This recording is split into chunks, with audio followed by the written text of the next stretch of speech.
All right, so astrology time. Shane here, dailyastrocat.com. And today is the 3rd of July. So we have Independence Day observed here in the United States, right? That means banks and post office, they'll have the day off because it falls on a Saturday. So anyway, let's talk about this because Friday and the moon opposes Venus, and it's void, of course, at 1:27 p.m. and remains that way for the rest of the day. It's perfect for contemplating life, liberty, and the pursuit of happiness. And there isn't much in the way of business happening, well, obviously with the holiday observed, right? And everyone is either hunkered down or leaving town. Something is building up, and you can feel the anticipation in the air. It is such a shame, let me tell you, because this 4th of July is so meh, okay? Because, I can tell you that I was at the Bicentennial celebration, and that would have been 50 years ago for the 200th anniversary. And look, it was in Boston, and there was close to 400,000 people there. I was one of them. And so it was exciting, right? It was hot and very close packed. There's nothing quite like the 1812 overture in the city with the church bells going and the cannons across the river and just, fireworks over the Charles and everything. There's supposed to be some big shell that year, and it was a total dud. I think it had guys diving for the water because it kind of went off course. But anyway, that's neither here nor there. Nobody got hurt. So, that was great. And the Boston Pops at that time was actually conducted by Arthur Fiedler. So, going way back in the Wayback Machine, right, Shane? So, anyway, that's how old I am, right? And if you are counting, guys, I was all of 16 then. So, there you go. So let's talk about Cancer season feels, because that really emotional, right?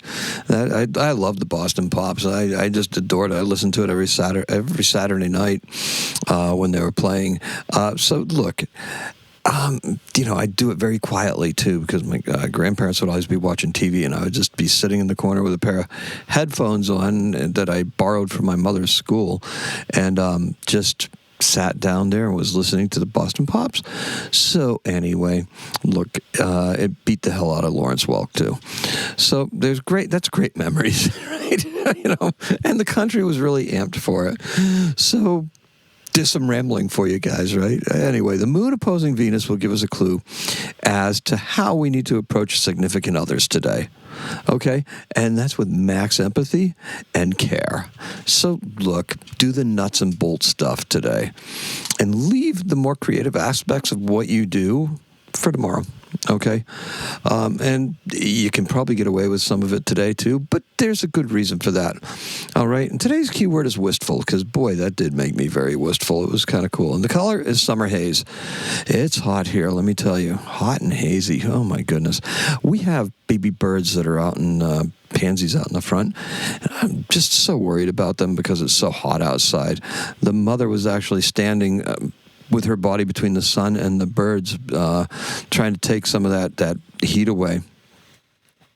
So I think that was a good thing. Black Moon Lilith, let's talk about this, because we don't really talk about her that much, right?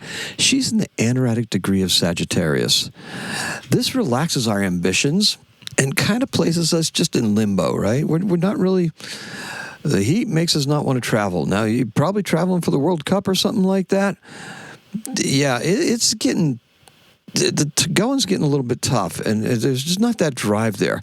But honestly, we may have been in the middle of a move or something like that, or a career move or something, and it's still out there. Just relax, let it wait, okay? Enjoy a moment of stillness. Once this shadow point is in Capricorn, because that's exactly what the black moon is. It's not a real thing. It's just a shadow point that approximates something, right? That shadow point, once it's in Capricorn, this can be a furious focus on some Capricorn things. Organization, career, and financial outcomes, right? Yeah, I want financial outcomes. Everybody does, right? Yeah, and they'll be highly desired, and you won't take no from anyone, because that's what Lilith does, right? Makes up her own mind and goes. Now, doesn't it seem to fit nicely with the energy surrounding this Cancer season? It does, right? Because we're expecting some things from it, right? We're expecting some things to come out of Cancer, because Cancer is, after all, a cardinal sign. So we can initiate things. Well, we still have Mercury retrograde, right, Shane? No. Well, yes, we do. But we are tempting fate because we're going to see what we can get done creatively, right? There's some creative forces that are out there that are very, very advantageous for us to take advantage of. And, Mars and Uranus being conjunct is one of them for communicating and for getting your word out there, right? That's one aspect of something that's really positive. We also have the moon and some interesting sextiles with Neptune and with Saturn. So anyway, look, whatever's surrounding the season, right? The Mercury retrograde and stuff like that. I'm telling you, don't be afraid of Mercury retrograde. Just don't go crazy. Don't spend lots of money. Don't do things that are going to be detrimental to you. Now, there's a natural and inevitable vibe to what's going on here, and you can feel it inside if you really pay attention to it, right? Just reach down, deep down inside of you, because that's what the message is for this Mercury retrograde, is to be getting in touch with our own intuition. For some, it's easier than others, but everybody has an opportunity to tap into a little bit of this, right? So now, things are going to get better, and it already is in the pipeline, right? I mean, seriously, it's going to get better in the pipeline. Forget about it. Enjoy the next couple of days, right? We just have to align our external and internal energies, and things will bloom as intended. So our void of course moon, our listless moon, as I call it today, will find ways to go about asserting a bit of eccentricity into the day. Go ahead and buy those goofy shades, okay? Better yet, get the ones that no one else has, no one else is sporting, right? Be yourself. Be your own dog. Be unique. We will be attracted to oddballs today and the one-offs, and why not? The Aquarius moon is sometimes here, not to just vex us and say, change is coming with Pluto and Aquarius. Nope, sometimes it's just there to keep life interesting. And Uranus and Mars are conjunct, and that is why we are issuing waivers on starting new projects or initiatives. This is a placement that can bring storms, tornadoes, escalate conflict, and make our communications go viral or haywire or anything like that. Look at the solar flare activity lately. Yeah, January, Shane. July 1st, we had an X-class flare. We've had a bunch of M-class flares in the last couple of days. And, chances are, if you live far enough north, you may be seeing some northern lights. That might be your 4th of July sky show, right? Now, look, just remember, okay, there are never any guarantees here, just possibilities, right? If I say tornadoes, conflict, storms, possibilities, communications, possibilities, right? Tonight's our chance to set ourselves up for the next day, for tomorrow. So don't miss it. Get your creative assets in order. Find out where they're at and get them done. Now, I got to tell you something very interesting here, because I took a plunge, and the plunge I took was with tech. Oh boy, talk about flirting with disaster, right? Mm-hmm. Yep.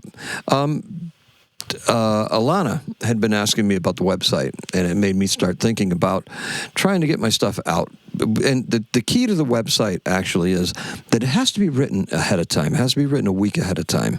Now, I could go as far out as I want. I've gone as far out as a month, and believe it or not, the forecasts are still very relevant and germane to what's going on.